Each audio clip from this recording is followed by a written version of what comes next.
बिस्मिल्लाहिर्रहमानिर्रहीम। मेरा ख्याल है कि स्टार्ट करते हैं। तो ये जो मैंने रखा है ना सामने लोड्स, ये रखा हुआ है एज एग्जाम्पल कि हमने किसी भी स्टॉक को देखना कैसे है। जो हमारा आज का टॉपिक था वो था कि जो मैंने ना अपने पेज पे तो सारा कुछ डिस्कस कर लिया था। उसमें मैंने लिखा था कि आपने जब बाय करना है तो आपने क्या क्या चीज़ें अपने मद्देनज़र रखनी है, और इसी तरह कितना स्टॉक बाय करना है ये भी मैंने डिस्कस किया था, और बाय कहाँ पे करना है और सेल कहाँ पे करना है। तो अगर आप टेक्निकली उसको एनालिसिस में जाके सेल बाय करना चाहते हैं तो वो उसके लिए था कि आप कैसे सेल करेंगे, बाय करेंगे, या अगर आपके दिमाग में कोई परसेंटेज है तो वो आप देखेंगे। तो सबसे पहले है कि आपने कोई भी स्टॉक जो देखना है ना, उसको आपने दो जगह पे खोल लेना अपने पास। एक ये देखिए मैंने खोला हुआ डाटा पोर्टल, जो कि PSX वेबसाइट है, dps.psx.com.pk। इस पर कोई भी कंपनी का स्टॉक आप खोल सकते हैं। गूगल में स्टॉक का नाम लिखें और साथ लिखें शेयर, जैसे लोड्स, और स्पेस दे के शेयर लिखें, तो वो SCS ट्रेड वाला भी आपके सामने आ जाएगा, ये वाला, और दूसरा ये जो है PSX वेबसाइट का भी आ जाएगा। तो ये दोनों आप अपने सामने खोल के इसको थोड़ा सा 5-10 मिनट स्टडी करेंगे तो आपको उसका फंडामेंटल जो है एनालिसिस खुद ब खुद आ जाएगा। जैसे यहाँ पे है 14 रुपये 12 पैसे पे ये लास्ट क्लोज हुआ है, उसका 1 डे डाटा ये आ जाता है। 1 मंथ पे आप क्लिक कर सकते हैं, वो आ जाएगा। 6 मंथ पे आ जाता है, ईयर टू डेट आ जाता है, तो ये डिफरेंट आपके पास बन जाता है। इसका ओपन हाई लो साल का कितना हुआ वो सारा आ जाता है इसके ऊपर। ईयर टू डेट चेंज -27% ये आपके सामने आ रहा है, ये आपको पता चल जाता है। कंपनी प्रोफाइल पता चल जाती है। सबसे बड़ी बात है कंपनी क्या करती है, ये सामने आ जाता है कंपनी प्रोफाइल में कि ये क्या काम करती है। इसकी इक्विटी पोजीशन क्या जाती है, फ्री फ्लोट कितना है वो आपने देखना होता है। जितना ज़्यादा अच्छा फ्री फ्लोट होगा तो उसमें आपकी ट्रेडिंग आसान हो जाएगी। अगर आपने बड़े नंबर स्टॉक ज़्यादा ख़रीदने, बाय करने, सेल करने हैं, तो फ्री फ्लोट उसको जितना ज़्यादा होगा उतना आपके लिए आसानी होगी। फिर उसकी अनाउंसमेंट्स आ जाती हैं, वो ये सारी अनाउंसमेंट्स यहाँ पड़ी होती हैं PDF फाइल में। आप उसको डाउनलोड करके उसको स्टडी कर लें कि ये कंपनी क्या कर रही है। इसमें कंपनी अपने बारे में सब कुछ बताती है कि उसके नेक्स्ट प्लान्स क्या हैं, पीछे उसने क्यों नुकसान उठाया, क्यों फ़ायदा उठाया, और नेक्स्ट उसका क्या इम्कान क्या है। ऑडिटर्स की रिपोर्ट्स होती हैं, वो भी बताते हैं कि ये कंपनी किस तरफ जा रही है। जैसे यहाँ पे 2017, 18, 19, 20 के रिज़ल्ट्स हैं, एनुअल भी हैं, या क्वार्टरली पे क्लिक करेंगे तो क्वार्टरली भी आ जाएंगे। तो ये आप इनको स्टडी करेंगे कि इसकी इनकम पॉजिटिव है या नेगेटिव है। तो EPS जो है उसकी कोशिश करें कि 5 साल की पॉजिटिव हो, तब वो अच्छा स्टॉक होगा। लेकिन इसमें थोड़ा सा ये मिथ है, अगर कंपनी की कभी नेगेटिव है कभी पॉजिटिव है तो वोलेटिलिटी उसकी बहुत बढ़ जाती है, तो उसमें कैपिटल गेंस के चांसेस बहुत ज़्यादा होते हैं। फिर इसके नीचे फाइनेंशियल रिपोर्ट्स हैं, वो अवेलेबल हैं, ये हेडिंग्स बनी हुई हैं, इसमें आप डायरेक्ट देख सकते हैं। कोटेशन है, उसकी प्रोफाइल है, क्लिक करें आ जाएगी, इक्विटी आ जाएगी, अनाउंसमेंट्स आ जाएंगी, फाइनेंशियल्स आ जाएंगे, रेशोज़ आ जाएंगे उसकी, और पे आउट्स ये इम्पोर्टेंट है। अभी लास्ट इसने 2020 के एंड पे 66% जो है राइट शेयर भी दिए हैं, जिसकी वजह से हम जब इसका चार्ट हम देखेंगे तो यहाँ पे आपको अच्छा खासा गैप नज़र आएगा जब ये राइट यहाँ से एग्जीक्यूट होंगे। फिर इसके अलावा जो SCS ट्रेड है, ये बहुत अच्छी वेबसाइट है। इसके ऊपर अगर आप देखेंगे तो इसमें भी वही प्राइस आ जाएगी। इसमें प्लस है कि बड़े खूबसूरती से ना उनको बताया गया डे रेंज, 1 मंथ में इसका हाई लो, 6 मंथ में इसका हाई लो, और 52 वीक में इसका हाई लो। ये चीज़ इसकी यहाँ परसेंटेज वाइज भी बताई गई है।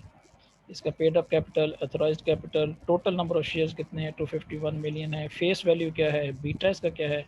बीटा हमने पहले भी डिस्कस किया था कि ये उसका होता है कि ये जो स्टॉक है ये कितना वोलाटाइल है, यानी कि ऊपर के स्पीड से जाता है और नीचे कितनी स्पीड से जाता है। जितना ये 1 से ज़्यादा होता है उतना ही स्टॉक वोलाटाइल होता है, उसमें कैपिटल गेन का चांस ज़्यादा होता है। कैपिटल गेन होता ही ऐसे है कि स्टॉक नीचे जाए फिर ऊपर जाए, आप नीचे बाई करें ऊपर सेल करें और ऊपर नीचे होता रहे। फिर इसकी अर्निंग्स यहाँ पे दी गई हैं, जो कि हम देख सकते हैं। इसकी जो लेटेस्ट अर्निंग है वो है, यहाँ पे आपको नज़र आ रही है ये वाली 0.61 आई है 3 क्वार्टर की। अप टू का मतलब होगा कि ये कंबाइंड है 3 क्वार्टर का सम। इसके नीचे जो कॉलम होगा इसका सिर्फ 3rd क्वार्टर का रिजल्ट आएगा, जो कि 30 पैसे आ रहा है। यानी कि इसने टोटल 61 पैसे कमाए हैं 3 क्वार्टर्स में, तकरीबन 9 महीनों में, और एक ही क्वार्टर में 30 पैसे कमाए हैं। जो कि इसकी ग्रोथ को शो कर रहा है कि इसने जो expected price to earning P और ई है वो 17 का मल्टीपल है, यानी कि कंपनी ग्रो कर रही है। और आगे जो ग्रो इसकी होगी, नेक्स्ट इसकी एक्सपेक्टेड अर्निंग ग्रोथ है वो भी काफ़ी ज़्यादा लिखी हुई है कि 189। अगर इसी लिहाज से ये ग्रो करती रहे तो काफ़ी अच्छा ग्रो कर जाएगी। इसके अलावा जो अहम चीज़ है इसके अंदर वो ये वाला कॉलम है। 2016 में इसने 72 पैसे कमाए, 2017 में 1 रुपया 52 पैसे कमाए, 2018 में कमाए, 2019 में ये डिक्लाइन स्टार्ट हो गया है। 2018-19 में माइनस में चली गई है। ये म्यूट कर लें, बैकग्राउंड म्यूजिक आ रहा है किसी का, अपने आप को म्यूट कर लें। 2020 में इसका 91 पैसे का लॉस हो गया, यानी कि ये अच्छा साल नहीं गया, लेकिन इस साल फिर इसके प्रॉफिट स्टार्ट हो गए हैं। फिर इसके नीचे एक चार्ट दिया होता है, ये बड़ा इंपॉर्टेंट होता है, ये इंडेक्स के साथ मिला के चार्ट दिया होता है। तो इससे भी आपको अंदाज़ा हो जाता है कि यहाँ देखिए, यहाँ पे जो लाइन लगी हुई है ना 19 रुपये 64 पैसे से ये धड़ाम से नीचे गिरता है 17 पे। ये आई थिंक इसका जो हमने डिस्कस किया था 66% का राइट है वो, जहाँ पे इसका गया है दिसंबर में जो उसने दिया था। तो वो जब एक्स होता है तो ये 17 रुपये पे आ जाता है। तो अब इंडेक्स जो है वो तो सही चल रहा है, लेकिन ये एक्स होने के बाद मुसलसल नीचे की तरफ गामजन है। ये नीचे जा रहा है, नीचे जा रहा है। यहाँ पे 13 रुपये 26 पैसे का लो लगाया है, और एक यहाँ पे इसने लो लगाया है लो 13 रुपये 44 पैसे का। तो यहाँ से ये अच्छा मतलब लेवल है कि जब ये 13 के करीब आता है तो वहाँ से थोड़ा सा फिर ऊपर चला जाता है। ये इस टाइम अपने बेरिश ट्रेंड में सबसे लो चल रहा है। फिर ये इसकी इंपॉर्टेंट होती है, बुक वैल्यू दो दी गई होती हैं। एक होती है कि जो सेकंड क्वार्टर का रिजल्ट आया है उसकी बेस पे बुक वैल्यू है, और दूसरी होती है एक्सपेक्टेड बुक वैल्यू उसकी क्या है। तो ये दोनों इंपॉर्टेंट होती हैं कि एक्सपेक्टेड क्या है। फिर ये 5 साल की बुक वैल्यू होती है, ये इसकी डिक्लाइन में जा रही। 20 रुपये थी, तकरीबन 21 रुपये, 20 रुपये, और आखिर में ये गिरते गिरते तकरीबन 11-12 के दरमियान में आ गई है। फिर इसका एक और इम्पोर्टेंट है कि लास्ट डिविडेंड जो 5 साल के होते हैं वो कैसी कंपनी है। तो आप देख लें, ये जब 2 साल प्रॉफिट में रहती है तो अच्छी कंपनी है, डिविडेंड देती है, बोनस भी देती है। 10% डिविडेंड 10% बोनस इसने दोनों साल दिया था, 2016 में और 2017 में। फिर ये इसके प्रॉफिट जब डिक्लाइन हुए 2018, 19, 20 में, तो ये वैसे ही माइनस में चलेगी। तो इसने ना डिविडेंड दिया है ना बोनस दिया है। अलबत्ता इस साल इसने एक अच्छा राइट दिया है। राइट का मतलब है कि ये कंपनी अब पैसे को इस्तेमाल करना चाहेगी। जो भी इसकी क्वार्टरली रिपोर्ट में आप पढ़ेंगे तो लिखा होगा कि इस पैसे का इसने क्या करना है। फिर इसकी बहुत सी चीज़ें हैं जिसमें हम जो लास्ट एक चीज़ देखेंगे वो होती है कि इसका डेब्ट टू एसेट्स कितना है। वो 50% है। तो ये जितना कम हो उतना ही अच्छा होता है। जो आई थिंक 37% से अगर कम हो जाए तो वो शरिया कंप्लाइंट के लिए कंसिडर हो जाती है कंपनी, डेप्ट भी बेस पे। उसके डिफरेंट पैरामीटर्स हैं, उसमें से एक पैरामीटर डेप्ट टू एसेट्स भी है। तो उसमें ये वाला है कि वो तकरीबन 37% कवर रखते हैं कि इससे कम डेप्ट टू एसेट्स हो। जी, ये हमने दो चीज़ें डिस्कस की हैं फंडामेंटली। मतलब किसी भी कंपनी को अगर आपने परचेज़ करना है तो आप खुद अपने पास दो वेबसाइट्स हैं, PXX की और एक SCS ट्रेड है। इसको आप स्टडी करें तो उस कंपनी के शेयर के बारे में आपको अच्छी खासी मालूमात मिल जाती हैं, जिसकी बेस पे आप डिसाइड कर सकते हैं कि ये शेयर लेना चाहिए या नहीं लेना चाहिए। इस बारे में किसी का कोई क्वेश्चन हो तो वो कर ले, फिर हम आगे चलेंगे। जी,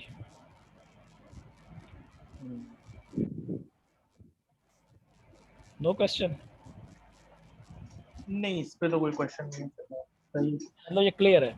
तो इसमें हमने देखा कि EPS उसकी पॉजिटिव 5 साल में होनी चाहिए। अगर नहीं किया तो कम से कम 2-3 साल तो पॉजिटिव हो। 5 साल अगर नेगेटिव है तो कोशिश करें ऐसे स्टॉक में आप ना जाएं। डिविडेंड अगर 5 साल में कुछ ना कुछ दिया हुआ है तो ठीक है, अगर 5 साल ही दिया हुआ है तो बहुत अच्छी बात है, उसमें आपको जाना चाहिए। तो ये 2-3 सही। चीज़ें आपने देखनी। EPS उसकी देखें पॉजिटिव हो और बुक वैल्यू नेगेटिव ना हो, कम से कम पॉजिटिव हो। अगर उसकी EPS का जो मेन चीज़ है वो आपने ये देखनी होती है कि उसका P/E रेशो क्या बन रहा है। वो कोशिश करें कि ये यहाँ पे ये अच्छी खासी बन रही है 17, ये बहुत ज़्यादा है इसकी। तो अगर ये 10 से नीचे हो तो ज़्यादा अच्छा है। आजकल बहुत अच्छी कंपनियाँ जो कि मैं अपने पेज पे डिस्कस करता रहता हूँ, जो कि 5 और 6 की P/E पे चल रही हैं, तो वो बहुत अच्छी होती हैं। लेकिन उनके साथ साथ हमें उनकी ग्रोथ, उनकी न्यूज़, उसकी पॉलिसीज़, टैक्स के इफ़ेक्ट्स भी देखने पड़ते हैं। तो सिर्फ पी ओवर ई एक नहीं है ये, आप इस पे 100% नहीं कर सकते। इसके साथ आपने मिला के पढ़ना है कि बाकी चीज़ें भी देखनी है, उसकी न्यूज़, आने वाली ग्रोथ, कंपनी क्या कर रही है, क्या एक्सपेंशन पे जा रही है। अगर वो एक्सपेंशन पे जाएगी तब भी उसकी पी ओवर ई बहुत ज़्यादा बढ़ जाएगी। तो ये सारी चीज़ें हमने मिला के देखनी है। ये आपने 2 चीज़ें, अब ये पहला क्वेश्चन था कि व्हाट टू बाय, कि आपने खरीदना क्या है? तो खरीदना आपने इस बेस पे है, ईपीएस बेस पे, डिविडेंड बेस पे, उसका रिटर्न कितना आ रहा है, कितना अच्छा परफ़ॉर्म कर रही है, कंपनी कैसी है और उसकी पॉलिसीज़ क्या चल रही हैं, गवर्नमेंट के उसके साथ मामलात कैसे चल रहे हैं, उस टैक्स पॉलिसी क्या चल रही है, गवर्नमेंट उनको क्या-क्या फैसिलिटीज़ आने वाले वक्तों में देने वाली है। जैसे सीमेंट सेक्टर का था, हमने देखा था, स्टील सेक्टर का देखा था कि गवर्नमेंट ने उनको सपोर्ट किया और उनके सबके जो हैं वो ईपीएस बहुत ज़्यादा इंप्रूव कर गई, सारी कंपनियां अच्छे प्रॉफिट में चली गई। तो ये आपने फ्यूचर में देखना होता है कि फ्यूचर में कंपनी के साथ क्या होने वाला है। व्हाट टू बाय का ये हो गया, जी और कितना खरीदना है ये बड़ा इंपॉर्टेंट होता है। तो ये बात हमेशा होती है कि अगर आपके पास थोड़ा सरमाया है तो आप उसको, कंपनी को, अच्छी कंपनी है तो आप 20% तक उसको खरीद सकते हैं। और अगर आपके पास सरमाया ज़्यादा है, यानी कि 1 मिलियन है, कोई 10 लाख 15 लाख है, तो फिर आप 10% का मार्जिन रखें कि मैंने इससे ऊपर नहीं जाना है। और जिस तरह के आजकल हमने देखा है कि मैंने शेयर किया था कि जो टीआरजी में जो एकेडी है, जो इस महीने का मैंने आपको शेयर किया था, वो तकरीबन 20% तक उसमें चले गए हैं। तो वहाँ पे वो थोड़ा सा भी हो सकता है, इस क्वार्टर में मुझे लग रहा है कि वो थोड़ा सा सेल करेंगे, लेकिन हमारे पास रिजल्ट जो है नेक्स्ट क्वार्टर में वो शेयर करेंगे हमारे साथ। अच्छा, इसके अलावा ये लास्ट टाइम भी मैंने एक डिस्कस किया था आपको कि ये एक एससीएस ट्रेड का ही एक टेक्निकल एनालिसिस का चार्ट होता है। ये आप किसी भी स्टॉक का खोल सकते हैं। इसमें यहाँ पे KSE 100 लिखा होगा, उसको आप चेंज कर सकते हैं, जैसे मैंने ये बनाया हुआ है लोड्स का। और लोड्स के अंदर फिर यहाँ पे मुख्तलिफ इंडिकेटर्स हैं, ये आप सारे कोई भी इंडिकेटर यहाँ से आप देख सकते, यूट्यूब में जाएं और इसी इंडिकेटर को आप लिखेंगे तो उसके ऊपर आपको वीडियोस मिल जाएंगी जिस पे आप उसको अंडरस्टैंड कर सकते हैं। उसमें इंग्लिश वीडियोस भी होंगी, इंडिया की वीडियोस भी हैं और पाकिस्तानी वीडियोस भी हैं। तो जो सबसे अच्छी वीडियोस हैं वो गोरों की हैं, वो बहुत अच्छी वीडियो बनाते हैं, आप उनको स्टडी कर सकते हैं, वो बड़ा अच्छा समझाएंगे आपको कि कोई भी इंडिकेटर आपने कैसे समझना है। तो यहाँ पे आप इंडिकेटर लगाना फिर वो सीख जाएंगे, आप क्लिक करेंगे इंडिकेटर लग जाएगा। अभी मैंने जो इंडिकेटर आज के लिए निकाला है वो है मूविंग एवरेज ट्रिपल इंडिकेटर है, यानी कि 3 इंडिकेटर ये इकट्ठे लग गए। मूविंग एवरेज यहाँ पे आपको ये नज़र आ रहा है B20 है, ये नज़र आ रहा है, ये साथ एरो नज़र आ रहा है आपको? जी जी बस सही है। जी जी एरो नजर आ रहा है। ठीक है, ये 50 है, ये फिर 200 है और ये सिंपल मूविंग एवरेज है, यानी कि SMA है, सिंपल मूविंग एवरेज। 3 लगे हुए हैं। यहाँ पे ना आपको सेटिंग का बटन है, यहाँ पे आप इसको सेटिंग कर सकते हैं। ये वैसे इसका जो इंटरनल लगा हुआ था वो और था, मैंने इसको चेंज किया हुआ है। इसका लगा हुआ है 15 और 35 50 या इस तरह कुछ लगा हुआ था, वो मैंने चेंज कर दिया है। तो आजकल ये बहुत ज़्यादा इन है 20 50 200। 20 का मतलब होता है कि अगर कोई बंदा शॉर्ट टर्म जो ट्रेडिंग करना चाह रहा है वो 20 को फॉलो करेगा, और जो मीडियम टर्म है वो 50 का है, यानी कि 50 डेज़ की मूविंग एवरेज जो स्टॉक की आ जाएगी, और ये 200 डेज़ की मूविंग एवरेज जो स्टॉक की आ जाएगी। यहाँ पे तीनों इंडिकेटर की लाइन बन जाएगी। यहाँ पे स्टाइल में जाके आप उन लाइन्स के कलर भी चेंज कर सकते हैं। जैसे ब्राउन जो है ये 20 का है, ब्लू 50 का है, और जो येलो है ये उसका है 200 मूवी एवरेज है। यहाँ पे आप ऐसे क्लिक करेंगे तो ये लाइन की डायरेक्शन चेंज हो जाएगी, यहाँ पे कलर्स आ जाएंगे आपके पास। ओके करेंगे तो कलर आपके हिसाब से चेंज हो जाएगा। यहाँ पे ये जितनी भी कैंडल्स बनी हुई हैं ये सारे इंडिकेटर्स हैं। हर कैंडल के बारे में एक वीडियो अवेलेबल होती है कि इस कैंडल को आपने रीड कैसे करना है, इसके ऊपर ये विग बनी हुई है, नीचे विग बनी हुई है, इसका क्या मतलब है, इसकी मोटाई का क्या मतलब है, इसकी लंबाई का क्या मतलब है, इनगल्फिंग क्या होती है, और मॉर्निंग स्टार क्या होता है, और हैमर क्या होती है। ये चीज़ें आपको साथ समझनी पड़ेंगी अगर आपने टेक्निकली बेस पे स्टॉक को सेल और बाय करना है। अच्छा, अब यहाँ पे हमारे पास लाइंस बन जाती हैं 3, जैसे कि मैंने बताया था। ये जो लाइन आपको नज़र आ रही है ये वाली, ये आई थिंक ब्राउन सी है, ये 20 है डेज़ की एवरेज चल रही है।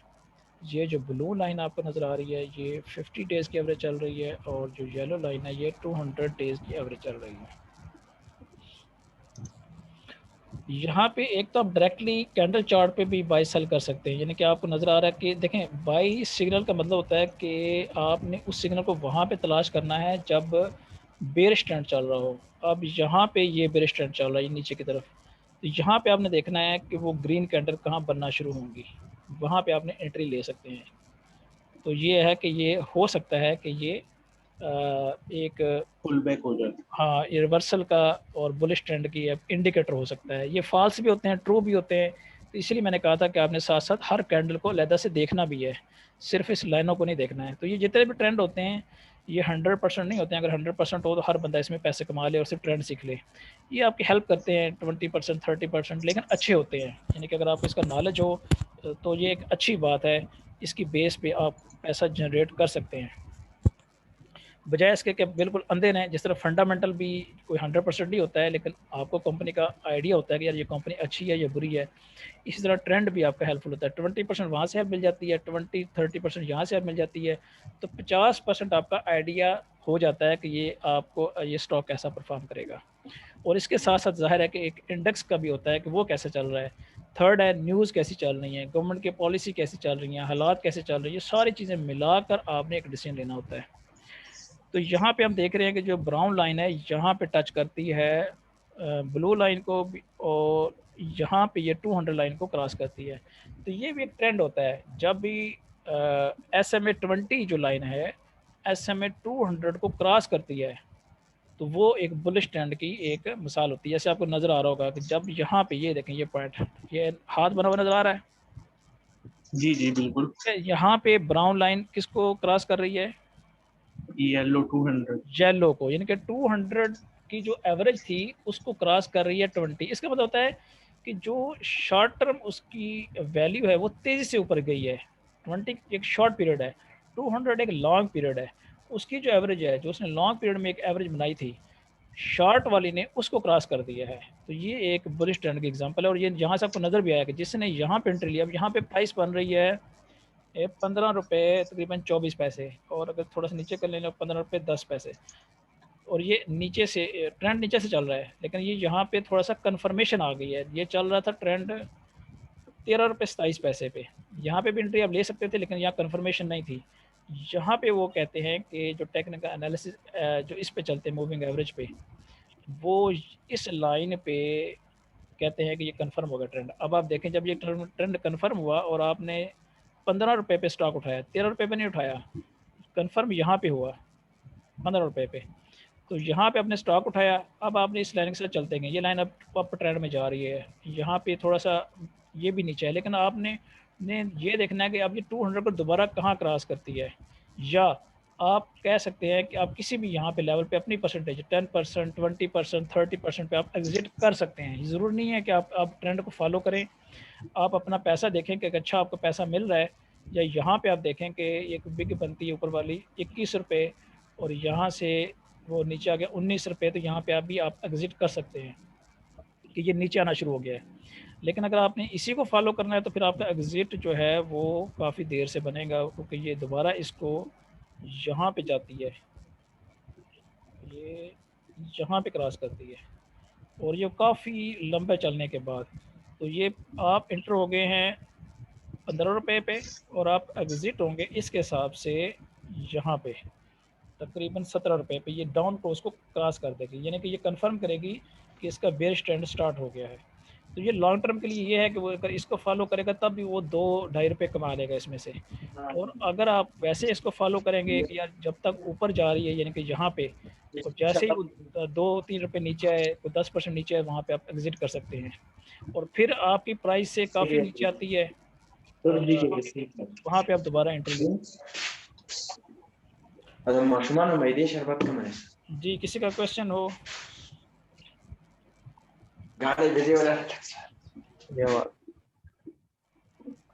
ये किसने नहीं, इसमें यही सेटिंग रखनी चाहिए, 20 ही को ही हमें फॉलो करना चाहिए। आप इस तरह ही करते, या अगर हम टेक्निकल्स पे जाएं तो क्या 20 और यही सेटिंग रखे करें? इसकी जो ये शोर, आवाज नहीं आ रही आपकी। मेरी आवाज़ कहाँ से आएगी? इधर कुछ बैकग्राउंड म्यूजिक स्टार्ट हो रहा है। ये कोई उनका किसी का माइक खुला हुआ है। ये अपना माइक ऑफ कर दो।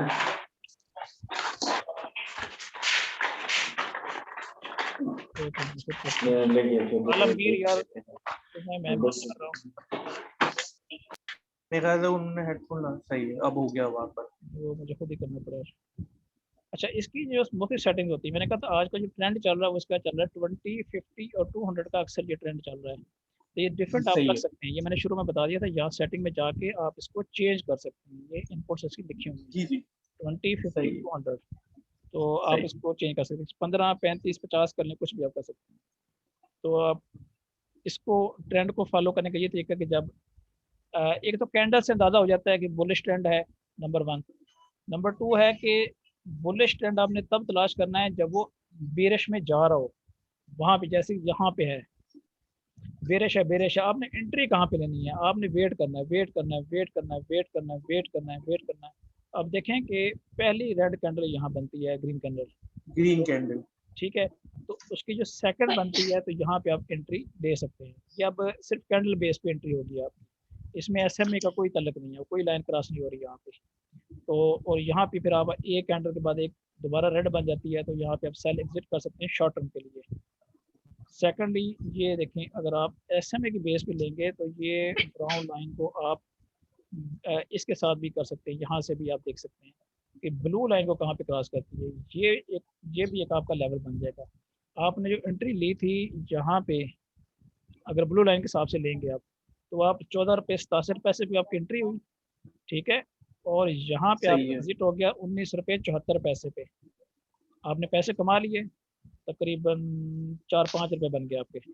आप यहाँ पे जी सेल कर, बहुत। सेल करके आप चलते जाएंगे, आप एंट्री नहीं लेंगे, आप वेट करेंगे, वेट करेंगे, आपकी एंट्री यहाँ बनेगी, ये बन जाएगी दोबारा 17 रुपये 67 पैसे पे। और ये आप यहाँ पे कहीं पे भी आप एग्जिट ले सकते हैं, प्रॉफिट टेकिंग कर सकते हैं। अगर आप इसी लाइन को फॉलो करेंगे तो आप तकरीबन 18 रुपये 31 पैसे पे से निकल जाएंगे।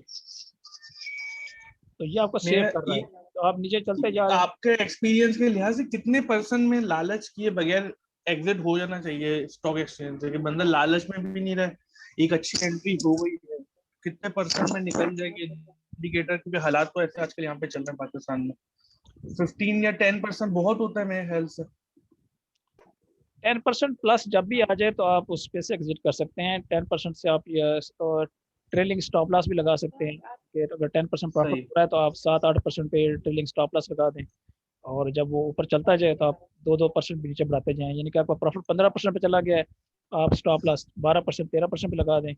वो इस तरह आप ट्रेलिंग स्टॉप लॉस से भी काम कर सकते हैं। डिफरेंट टेक्निक्स हैं, जैसे सही, बताया कि एक चीज़ पे आप इन्हिसार नहीं कर सकते हैं, आपने चार्ट्स भी देखने हैं, फंडामेंटल भी देखना है, न्यूज़ भी देखनी है और इंडेक्स को भी देखना है सर। और सबसे बड़ी जिस तरह एक और मैंने बात बतानी थी आपको कि आपने सेक्टर को देखना है। अभी ये जो सेक्टर मैंने सिलेक्ट किया था लोड्स, ये है ऑटोमोबाइल पार्ट्स का सेक्टर। इसके साथ आपने जी जी, दूसरे सेक्टर भी देखना है, ऑटोमोबाइल असेंबलर्स, यानी कि गाड़ियाँ जितनी ज़्यादा बनेंगी, उनकी सेल जितनी ज़्यादा होगी, तो ऑटोमेटिकली ये जो पार्ट्स वाला काम है ये भी ज़्यादा होगा। चले, ऑटो असेंबलर्स ऊपर जा रहा है, ये नहीं जा रहा है, तो ये एक आपको अच्छी बाइंग अपॉर्चुनिटी मिल जाएगी, यार ये भी चलेगा, ये फॉलो करेगा उसको। और अगर ये अच्छा नहीं चला तो वहाँ पे आप इसकी एंट्री ले सकते हैं कि ये भी उसको फॉलो करेगा। सही,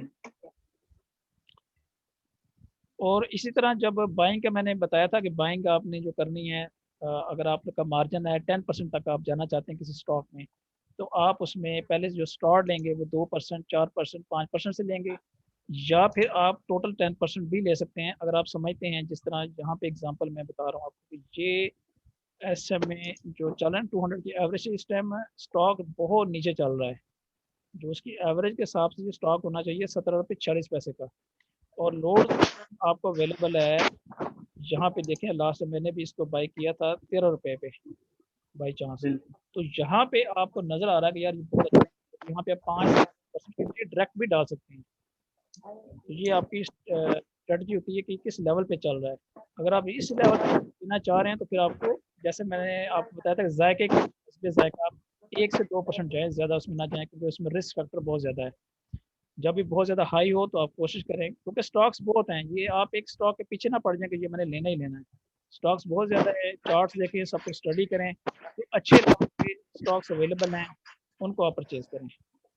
सही। जी, 10 मिनट है हमारे पास, क्वेश्चन आंसर कर सकते हैं, जनरल भी पूछ सकते हैं, इससे हट के क्वेश्चन कर सकते हैं। इससे हटके ये KSC पे भी अप्लाई कर सकते हैं 100 इंडेक्स पे। बिल्कुल, ये देखिए ना, जहाँ मैंने बताया था आपको कि इसको मैं लोड KSC जी KSC पे भी कर देते हैं ना पे जो अप्लाई हो जाएगा। ये आ गया, नजर आ रहा है आपको? जी जी बिल्कुल। ये KSC पे भी अप्लाई हो सकता है, बिल्कुल ऐसे सेम। आप इंडेक्स के हवाले से भी एंट्री एग्जिट ले सकते हैं, लेकिन वो उतना मुनासिब नहीं होता है। इंडेक्स हमारे जो स्टॉक्स हैं वो इंडेक्स को फॉलो नहीं कर रहे होते हैं। इंडेक्स जो है वो -900 होता है, स्टॉक हमारा कैप हुआ पड़ा होता है, तो ये जरूरी नहीं है कि बिल्कुल आप इंडेक्स को फॉलो करें। तो खास तौर पे आजकल जो है वो ऐसे ही है। सही। चलिए फिजान, आपका कोई क्वेश्चन?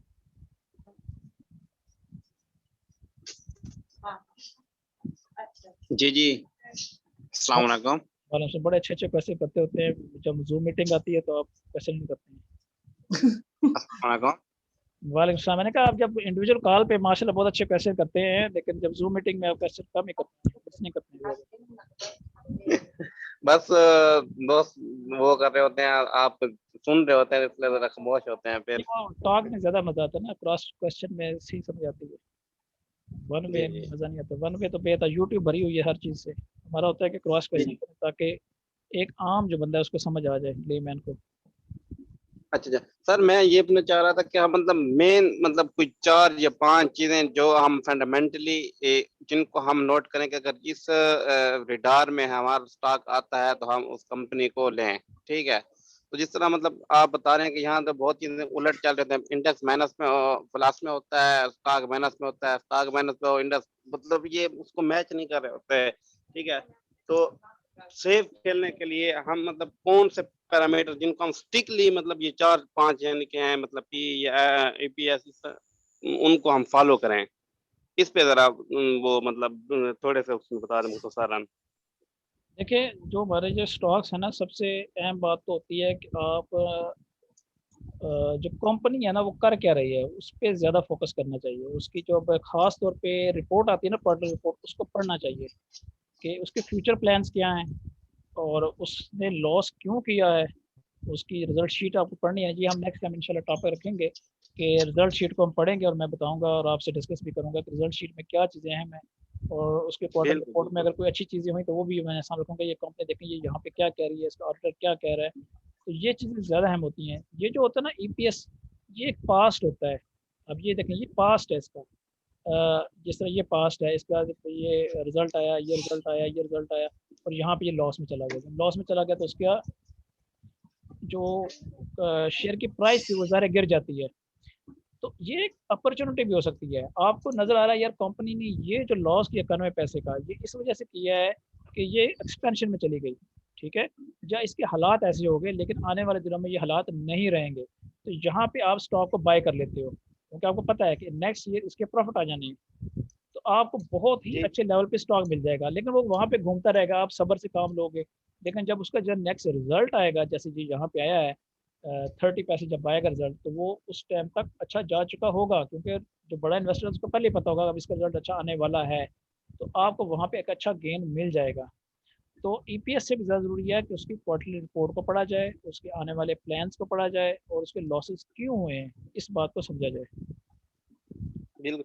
मेरा मतलब वो एक मेन जो क्वेश्चन मैंने आपसे उसमें इंडिविजुअल उसमें किया था कि वो ये था कि मतलब बहुत सी अच्छी कंपनियां होती हैं, किसी न किसी वजह से वो मतलब पीछे आ जाती हैं प्राइस के लिहाज से, ठीक है। तो इसका मतलब ये तो नहीं है कि उनकी हर चीज खराब हो गई, ठीक है। उसकी मैनेजमेंट भी अच्छी है, उसकी हर चीज अच्छी है, बस कोई ना कोई रीजन की वजह से उसकी एकदम मतलब उसको कोई एक्सीडेंट हुआ या कोई है तो उसकी प्राइस को लो आ गई पीछे कोई इनका। तो हम उनको रिसर्च करें, उनको चुने, ठीक है, उनमें इन्वेस्ट करें, ठीक है। तो उसको हम थोड़ा लेके रख लें साइड पे कि ये कंपनी अच्छी है, हमें एक ना एक दिन अच्छा रिटर्न देगी। और दूसरी बात ये कह रहे हैं कि इसको मतलब जो हमारी मीटिंग है और ये जो हमारा ग्रुप है, हम इसको ऐसे रिसर्च जोन भी बना लें तो हम कंपनियां को मतलब लिस्ट बना के इकट्ठा करते रहें कि कौन कौन सी कंपनी हैं जो हम उनको उसमें वैल्यू इन्वेस्टिंग कर सकते हैं। इसके बारे में आपका क्या ख्याल है? हाँ, बिल्कुल सही है। ये ऐसे ही है कि जिस तरह मैंने बताया कि जो पोर्टफोलियो मैनेजमेंट का ये भी असूल है ना कि आपने हर तरह की कंपनी रखनी है। कुछ डिविडेंड वाली रखें, कुछ इस तरह के स्टॉक्स भी रखें जो कि आने वाले वक्तों में अच्छा परफॉर्म करने वाले हों, लेकिन रिसेंटली इस टाइम थोड़ा सा उनके हालात ख़राब हों। तो सारे के जी सारे आप बिल्कुल। एक जैसी कंपनी में ना जाएं, क्योंकि वक्त का नहीं पता होता है। अच्छी कंपनी पे बुरा वक्त आता है, बुरी कंपनी पे अच्छा वक्त आता है। तो हमने हर चीज़ से फ़ायदा उठाना है। डाइवर्सिफाई इसका मतलब ये होता है कि जैसे एग्रो फर्टिलाइज़र है, जितनी मर्जी इंडेक्स माइनस हो जाए वो माशाल्लाह वहीं पे खड़ा रहता है, आपका पैसा सेफ होता है। और आपका जो दूसरा स्टॉक है, जैसे फॉर एग्जांपल ये आपने जहाँ पे कहीं पे बेचा था कोई स्टॉक ऊपर लेवल पे 21-22 रुपए का, और वो इस 13-14 रुपए पे आ गया है, और तब आप वहाँ पे एग्रो फर्टिलाइजर को एज ए कैश यूटिलाइज करते हुए उसमें से कुछ पैसा निकाल के अपने इस स्टॉक में लगा सकते हैं कि यार ये मैंने 21 रुपए पे सेल किया था, अब ये 13 रुपए पे अवेलेबल है, तो मैं इसको दोबारा बाई बैक कर लेता हूँ। तो वहाँ पे आपको उसमें 7-8 रुपए मिल रहे होते हैं। तो वो एक जी अच्छी स्ट्रेटजी बिल्कुल। होती है कि आप के पास ऐसे स्टॉक हों जो कि एज ए कैश पड़े हों, और वो नीचे ना जाए इंडेक्स। अगर जितना सारे स्टॉक नीचे चले जाएंगे तो फिर आप किसको बेचेंगे और किसको लेंगे? जब इंडेक्स वापस जाएगा तो कोई फायदा नहीं होगा, सिवाय इसके कि कमीशन पड़ जाएगा आपको, स्टॉक सारे वापस हो जाते हैं फिर। तो ये अब जी देखना पड़ता बिल्कुल। है कि ये कौन ऐसी स्टॉक रिटर्न करेगा। ये जी, जी, जिस तरह ये ऐसी मतलब से अब दोबारा नीचे आया हुआ है काफ़ी, इस तरह का मतलब हम उनको मार्जिन नहीं दे सकते कि हमने उसको वहाँ पे बेच दिया था, अब नीचे आ चुका है काफ़ी। हाँ बिल्कुल, उसको बाई बैक करेंगे तो बहुत फायदा होता है। जिस तरह आपको बाई करके सेल में फायदा होता है, इस तरह सेल करके बाई बैक में भी सेम फायदा होता है। अगर आपने अच्छे लेवल पे सेल और कर दिया था और आपको बाईबैक का अच्छा मौका मिल रहा है, कंपनी भी अच्छी है, फंडामेंटल भी अच्छे हैं, और वो अच्छे लेवल पे मिल रहा है, तो इसी तरह जो मैं आपके साथ शेयर करता हूँ मुख्तलिफ फंड्स मैनेजर के बाइंग रेट शेयर करता हूँ, तो उसको लाजमी देखा करें। वो मैं बड़ी मेहनत से शेयर बनाता हूँ, पता नहीं आप लोग इग्नोर कर देते हैं उसको। वो उसको एक एक चीज़ कैलकुलेट करके आपके सामने रखता हूँ कि ये कंपनी ने इस लेवल पे ख़रीदा हुआ है, और आपको मैं सामने बताता हूँ कि ये इस टाइम उससे भी अच्छे लेवल पे आपको मिल रहा है। तो आप उसको बाई लाजमी करें, 2% करें, 3% करें, लेकिन कुछ ना कुछ उसको इन्वेस्ट करें उसके अंदर। नहीं, नहीं, मैंने वो शीट बहुत गौर से देखी थी और मैंने उस पे काम भी शुरू कर दिया है। ये आपको मतलब मेहनत तो ज़ाया नहीं हो रही। चलिए सही है। चलिए बस आज का टेम्पो ही ख़त्म हो जाएगा, फिर मज़ा नहीं आता है। तो इंशाल्लाह नेक्स्ट आप टॉपिक बताइएगा, या कंपनी सेलेक्ट करेंगे, हम उस पर फिर मज़ीद बात करेंगे। जी, जी, ठीक हो गया। और सर हम सब ये कोशिश करें कि हम ना मतलब जितना जो सीख रहा है वो दूसरे को भी उसका फ़ायदा पहुँचाए, मतलब लोगों को अवेयर करने इस चीज़ के बारे में कि ये चीज़ें भी बहुत ज़रूरी हैं। हम तो जितने भी अब तक देखे हैं वो अंधाधुंधी मतलब स्टॉक ले लिया बगैर किसी रीज़न के और बेच दिया वो भी बगैर किसी रीज़न के। तो ये भी हमारा मोटिव होना चाहिए कि हम मतलब एज़ अ हेल्पिंग टूल भी इसको इस्तेमाल करें। बिल्कुल, ये बहुत से टूल्स जो है ना वो अवेलेबल हैं, इनको यूज़ होना चाहिए। जिस तरह ये टेक्निकल एनालिसिस है, ये थोड़ा-थोड़ा रोज़ आप सीखते रहें, एकदम ना इसके अंदर पड़ें कि आप हर चीज़ आ जाए, हर चीज़ नहीं आएगी। आप सिर्फ एक इंडिकेटर पे काम करें, थोड़ा-सा उसको प्रैक्टिस करें, फिर 2-3 इंडिकेटर काफ़ी होते हैं, और इसी तरह फंडामेंटल में भी 2-3 इंडिकेटर लें, उस पे काम करें। स्टॉक्स को आप थोड़ा-थोड़ा खरीदें, लालच में बिल्कुल ना आएँ कि ये मैंने आज ना लिया तो ये मुझे कल नहीं मिलेगा। आप उसको बाय करें, सही। थोड़ा-सा ले लें, ऊपर जाएगा तो आपका फ़ायदा ही है, और नीचे जाएगा तो फिर मेन है कि आपके पास गुंजाइश है उसको बाय करने की, तो आप उसको मज़ीद बाय कर सकते हैं। डिपेंड करता है उन्हीं चीज़ों पे, उसके फंडामेंटल्स क्या हैं, गवर्नमेंट की पॉलिसीज़ क्या हैं, और इंडेक्स कैसा है, क्या लेना चाहिए, नहीं लेना चाहिए। फिर भी आपने बड़े ध्यान से उसको बाय करना है, और फिर लेवल पे उसको डिसाइड करना है कि मैंने किस लेवल पे उसमें जाना है। तो ये जो मैंने सही। आज अच्छा, इसमें मैं एक ये आइडिया देना चाहता कि अभी सबका ही लॉन्ग वीकेंड है ना, बिल्कुल।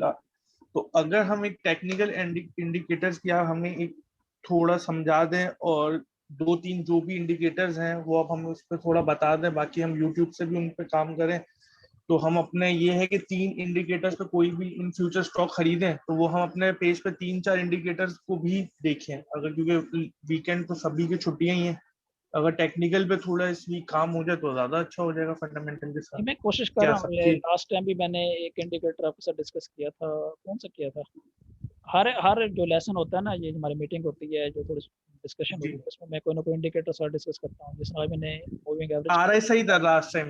RSI था। इस तरह हमें एक तरह ये जी। RSI बड़ा अच्छा इंडिकेटर था, ये भी अच्छा इंडिकेटर है। इस तरह आपको पढ़ना है, और ये मैं तो अपने वो पेज पे भी आपको चीज़ें दिखा रहा होता हूँ, वो चीज़ वो हम साथ मतलब साथ ये है कि करेंगे। एक ये मूविंग एवरेज हो गया, RSI हो गया, मेरा एक दो इंडिकेटर और आप हम देख लें जो बहुत सबसे अच्छे हों सबसे तो इम्पोर्टेंट उसके। है कि आपने इस कैंडल को समझें, कैंडल बनी हुई है यार, ये किस अच्छा, कैंडल को भी समझना है। कैंडल के ना बहुत सारी इसमें चीज़ें हैं, छोटी छोटी हैं, लेकिन वो बड़ी इम्पोर्टेंट। तो इसके लिए कोई वीडियो अवेलेबल है कैंडल समझने के लिए? आपको यूट्यूब पे जिस पे आपने वर्कआउट किया हो तो वो आप हमें भी दे दें तो हम उस पर थोड़ा वीडियो देख के समझने की कोशिश करें वीडियो मैं कैंडल्स को। आपके साथ शेयर कर दूंगा, तो मैं पेज पे शेयर कर दूंगा, जो अच्छी वीडियो मुझे लगी है वो जी जी बिल्कुल, शेयर कर दूंगा, तो आप उसको देख सकते हैं। और चलिए दूसरी सही बात, है। दूसरी बात ये कि सर जिस तरह मतलब शेयर को डिस्कस करते हैं तो हम एक ये भी प्लान करें कि हर मतलब मीटिंग में कोई इस तरह सेक्टर में से स्टॉक ढूंढ के उनकी एक लिस्ट बनाते जाएं कि ये हमारे पास लिस्ट है, हम इनमें कुछ परसेंटेज वो जिस पे हमारा काम किया हुआ हो, जिस पे हमने उसकी हर चीज मतलब चेक की हुई हो, और वो लिस्ट में हम ऐड करें कि इस सेक्टर में से ये स्टॉक है जिसमें हम कुछ अपने इन्वेस्ट कर सकते हैं। वो आप वैसे ही डिस्कस कर लेना, पेज पे डिस्कशन हो जाएगी, वो उसके लिए इतना लंबा डिस्कशन की जरूरत तो पेश नहीं आती है। वो आप उसको डिस्कस करेंगे, आपने उस पर वर्कआउट किया होगा तो आप उसको कुछ चीज़ें पूछेंगे कि ये इसका कैसा है, ये इसका, वो तो वहीं पे हम आपस में डिस्कस कर सकते हैं। तो चलो यहाँ पे तो हम ज़्यादा थोड़ा सा ना ब्रॉड आइडिया देते हैं चीज़ का। ब्रॉड आइडिया का मतलब है कि बड़ा आइडिया हो। ये जैसे मैंने लोड्स के बारे में डिस्कस नहीं किया, लोड को मैंने एज एग्जाम्पल दिया, लेकिन सब स्टॉक्स के बारे में डिस्कस किया है कि जी आप जी सब सही सर। है। स्टॉक्स को ऐसे देखना है, इस तरीके से देखना है, इसमें ये चीज़ें देखनी है, ईपीएस देखनी है, डिविडेंड देखनी है। तो हम जब भी ज़ाहिर है कोई ना कोई चीज़ स्टार्ट करेंगे तो कोई ना कोई स्टॉक को भी साथ साथ डिस्कस कर लेंगे। जी ठीक है। तो इस तरह मैं आपको अगर कहेंगे तो होमवर्क भी दे दिया करूंगा कि इस तरह के ईपीएस ढूंढ के लाएं, इस तरह का चीज़ ढूंढ के लाएं, तो आप ढूंढ के लाएंगे तो उसके बारे में ऑटोमेटिक डिस्कशन हो जाएगी। हाँ ये बहुत भी अच्छी अच्छा है। बात है। हाँ, या फिर आप मैंने बताया कि आप जो भी स्टॉक है आप उसके बारे में मुझसे आप पूछ सकते हैं कि ये कैसा है, तो मैं आपको अपना ट्रू एनालिसिस दे देता हूँ कि मुझे ये स्टॉक ऐसा लग रहा है। ठीक है, आज के लिए इतना काफ़ी है। सही है। इंशाल्लाह फिर नेक्स्ट टाइम देखते हैं कि क्या टॉपिक होगा हमारा। अल्लाह हाफिज़। चले ठीक है, इंशाल्लाह जज़ाकल्लाह। सही है। अल्लाह अल्लाह हाफिज़। हाफिज सर जी, अल्लाह हाफिज।